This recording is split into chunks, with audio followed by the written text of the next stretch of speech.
Today we're going to learn how to find the surface area of rectangular prisms from a net. So remembering that a net is the unfolded shape of the unfolded version of a 3D shape. So there's like a little example here of a rectangular prism getting unfolded and then labeled with the correct numbers.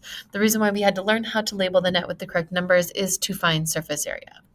Surface area is the area around the outside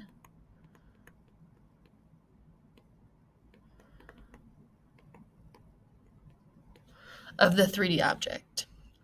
Real world situations that would need surface area in order to do that would be like wrapping paper for a gift. If you need to know how much wrapping paper you only have a little bit left, you want to know if it will completely wrap the gift.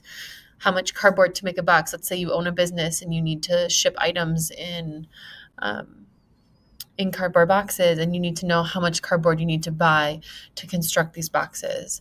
The walls of a room to paint. So if you're painting your whole entire room, maybe even your ceiling, you'd find the area of all of those, which would be the surface area. How much glass can make a fish tank? The plastic used to make a water bottle. Again, that would mainly be like if you're a business owner or in that production kind of field. How much wood to make a sandbox? So it's a more realistic one that maybe someday you'll be making a sandbox for your house, for your kids, once you're married, have kids maybe, if that's the route you take. And maybe you need to go to the store and decide how much wood you need to make the sandbox. So these are all situations where you would need to find the surface area, which is the area outside of the 3D object. Notice all of these examples are like the material that makes up the outside of that shape. To find surface area, you find the area of each face or side of the shape and then add them together. That's it. Let's remember to find the area of a rectangle. Since we're only doing rectangular prisms, you multiply. I'm going to shorten that to MULT, but multiply the base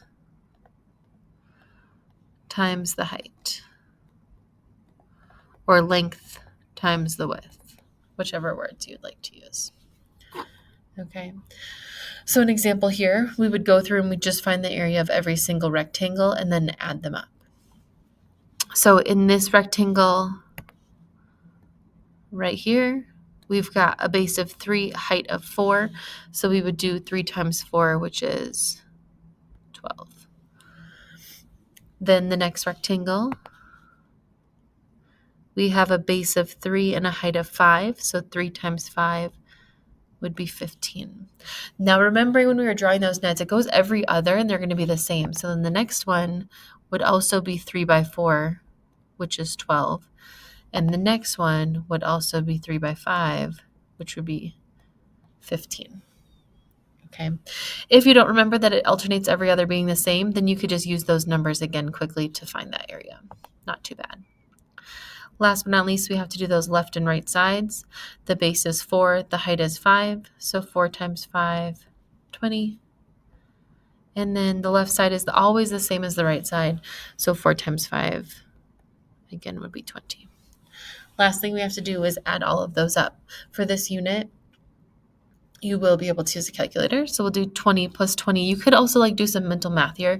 I like to at least double them in my head. So 20 plus 20 is 40. That way I have less numbers to put into the calculator. 12 plus 12 is 24. And then 15 plus 15 is 30. Now I only have 3 numbers that I have to put into the calculator to add instead of all 6. But if you wanted to put all 6 in, that would work as well. For the sake of showing you why our answer is the way it is, I'm not going to use a calculator to get that answer. 5, 6, 7, 8, 9.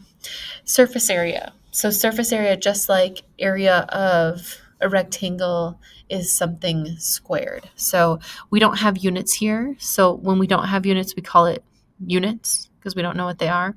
Abbreviation is UN squared.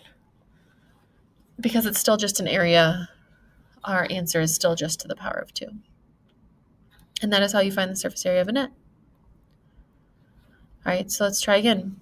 This one is hard because unlike the last example, it doesn't have all those numbers filled in. So the first thing we're going to want to do is make sure that there's 2 numbers for every single rectangle. Okay. While we're doing that, we can start solving. So like, for example, this first rectangle, oops, I wanted that to be red. This first rectangle, okay, or not, is 5 by 2, and 5 times 2 is 10. This next rectangle doesn't have any numbers. Oh, now it's working, of course. Okay, so we have to copy numbers from other places in this picture. For example, this base right here is the same as the top of a rectangle. So this is going to be 5. Therefore, this is going to be 5. And if you wanted to just go and put all those 5s going down right away, you can. In nets, we know that that height and that width alternate. So 2 inches, 3 inches, 2 inches, 3 inches. Okay, and that should give us enough numbers to solve, because then here we have our height here is 3. Therefore, if this height of this rectangle is 3, this one also has to be 3. Okay, I'm going to erase out that little number so I've got space to write the answer. Okay, then I've got, so for this rectangle, I've got 3 times 5 is 15. Then I can remember, and I do like to circle these areas. I know I didn't do that in the last one because there was enough space, but I do like to circle them. That way I don't get confused in the picture, like which number is the base, which number is the height, which number is the area. And just like in our last picture, those sides alternate being the same. So 10, 15, 10, 15. Last but not least, I have to do my left and right side. 2 times 3, 6. 2, and the height would be the same as what it would be over here. 3. 2 times 3, 6. Now I just have to add them up. I'm going to double all my numbers first because there's 2 of every number. So 10 plus 10 is 20. 6 plus 6 is 12. 15 plus 15 is 30. Now I can add those up. You could use a calculator to add them up. This time we do have a unit. It is called inches.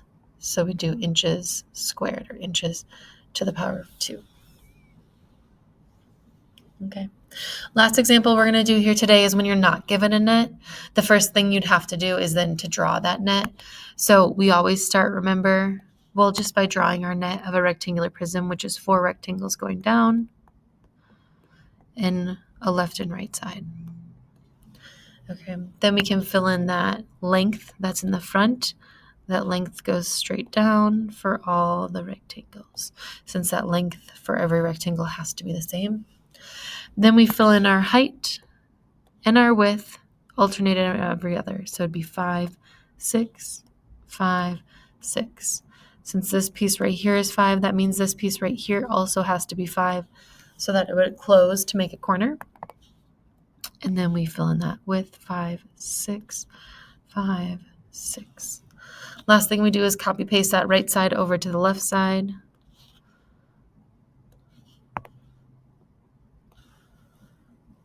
And then we can go in and find those areas. So let's do rectangle number 1, 9 times 5, 45. Rectangle number 2, let's do in blue. 9 times 6 is 54. Then it alternates, so then it would be 9 times 5 again, which would be 45. And then it would be 9 times 6 again, which is 54. Last, we have to do our left and right sides. So that would be a base of 5, height of 6. So that would be 30. Base of 5, height of 6. That would be 30. Last step, we'd add all these up. Since these are bigger numbers and harder numbers, I would individually put these all in my calculator. Because I'm a math teacher, obviously it's easier for me to double these numbers. So if it is still easy for you to double them in your head, then you can do that first. But if you wanted to put all 6 of these in because they're larger numbers, you can. Or you could double your 30s if you know that that's 60, and then put 45 plus 55, 54 plus 45 plus 54 plus 60. However you want to do that. I'm going to double them though, just because I know what they will be. And I don't have a calculator in front of me right now. Should be 258. And then remember, meters squared. So meters to the power of 2. That's a 2.